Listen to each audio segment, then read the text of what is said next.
So Wellington was all set up to fight the battle along historical lines, putting his defenses here, preventing the French from driving to Waterloo and the sea. Late in the evening, Uxbridge meets with says, you know what? We've all been planning on this, setting this up. We've known this for years, as if we were going to do this, this is where we were going to do this. But guess what? The situation is different. They're not going to march to the sea with us in their rear. We're hoping our Prussian supporters will be coming from the east. What we should do is first thing in the morning is beginning a clockwise rotation. Let them go that way. We'll fall back. Put our best troops, light troops, strung out on the side and let them fall back. We'll move our left flank slightly forward and then we're now defending one little clear narrow alleyway, and all the French superiority in numbers won't help. Any other army would find this too dangerous to even attempt, but this is a British army. We can do this. We're hoping Blücher and the Prussians show up. Wellington considers this, and it has two attractive qualities. One, it's not obviously his plan. So if it goes right, he can say, great, I led the army, I won. If it goes all wrong, he can say, I was suckered in by bad advice. The other reason it's good is because it's just so crazy, it just might work. He assigns all the artillery, all the supply, and a few thousand Allied troops to Hill and stations off here on the British left. Uxbridge will maintain and handle the British retreat. All the cavalry is over here. They can do this. Wellington is in the center. I begin the game with Napoleon's Grand Battery opening up. They all fired here. Were this anyone but Cook's household guard, they'd have taken more damage. But although they did take damage, the rain really ruined it. Picton's troops occupy Smithend. Dulon's First Corps moves forward. The Duke of Orange pulls back. Hill's Corps occupies Papelotte and La Haye. Riley's Second Corps drives hard into Papelotte. Lobau's Sixth Corps drives hard into empty space. What's going on here? The combat at La Haye.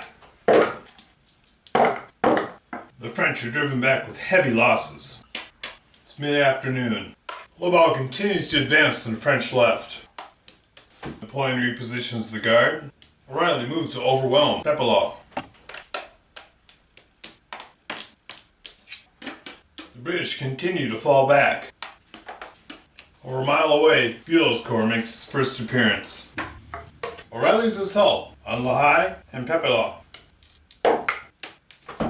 This time, as if by plan, the British execute a fighting withdrawal. At Uxbridge supervises the British cavalry continuing the retreat and moving from the scene.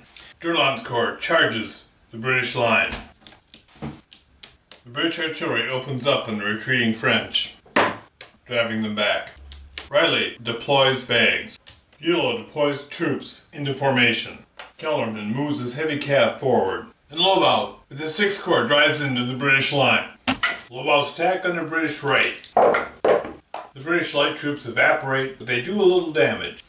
Very late afternoon. In a perfect example of hands across Belgium, Bülow's Fourth Corps attaches to the extreme left flank of the British line. British artillery opens up on O'Reilly's right flank. Blücher rides up to Wellington and says, where do you want us? He says, join my right flank in the woods. Fight under cover.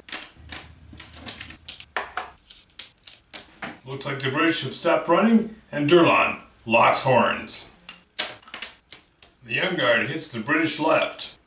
Lobau's Corps goes back to fighting air.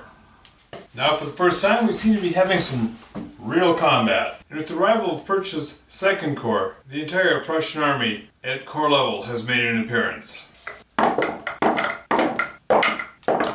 In the initial desperate fighting, there are very significant losses on either side. The British Household Guard was wrong-footed and collapsed, but the French Young Guard also is completely exhausted or out of combat. It's late afternoon. There is no telling if the British will be able to hold or not, but with the Prussians coming, it looks good. The French really need to push hard. Kellerman's cavalry moves forward.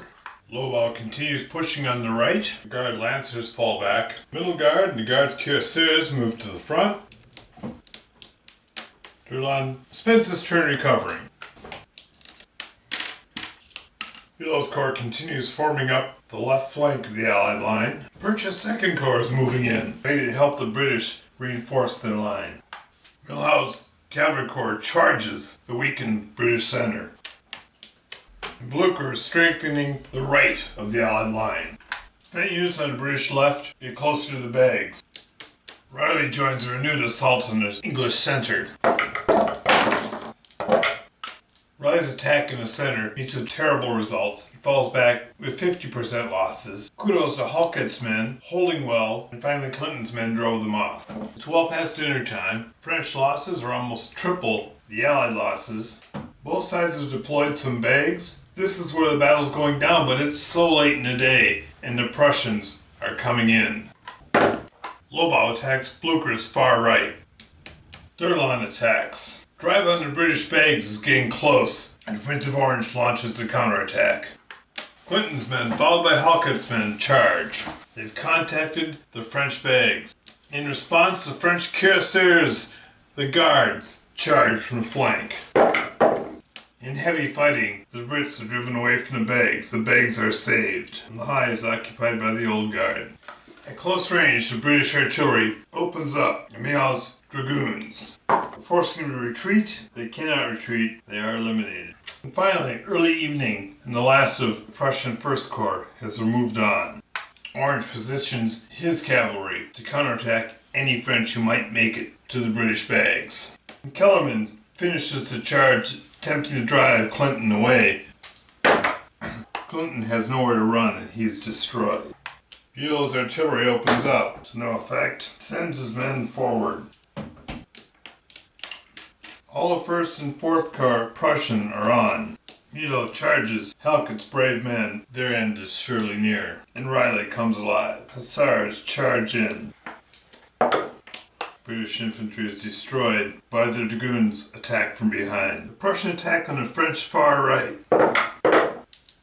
The thin French right collapses. In the center, Durland's men are driven back with heavy losses. Lobau's attack on the woods, and the Prussians are driven back. It's late. The midsummer night is beginning to grow dark. One more effort.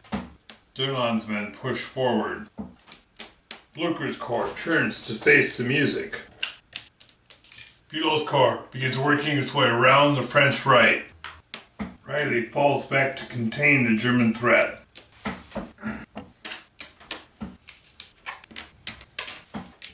Kellerman's cuirassiers ride in to protect the French center from the 2nd Corps Prussian breakthrough. French Guard Grenadier hit the line with everything they got. Milhaud charges in to save Durland's infantry. British artillery fires and drives off the attacking cavalry. Now we're at the final combat of the day. The Lancers fall back, and the Prussians lose their first unit when they attack the Old Guard, and get flanked in the attack. Durland's division gets pushed back, the Guards Grenadiers attack, the artillery gets pulled to safety, and the Grenadiers are driven back. Blucher takes personal command of Steinmetz's division. The division is no more, but the position has been saved. Prussian line holds, but another French infantry is lost. And in the last combat of the last turn, though spent, Blucher keeps Perch's division in the battle, and ultimately they destroy Jeannin's division. With that, the French have lost 6 infantry blocks. They are broken. The Prussians have lost 3 infantry. The most Prussians I've ever seen lost in over 100 games of Waterloo. So, both sides have lost a total of 6 infantry blocks. 6 breaks each army, but the Allied army, of course, has the British and the Prussians, each losing 3. Their armies are still intact. The French, losing 6, have lost the battle. That was pretty intense, and that was close. Good game.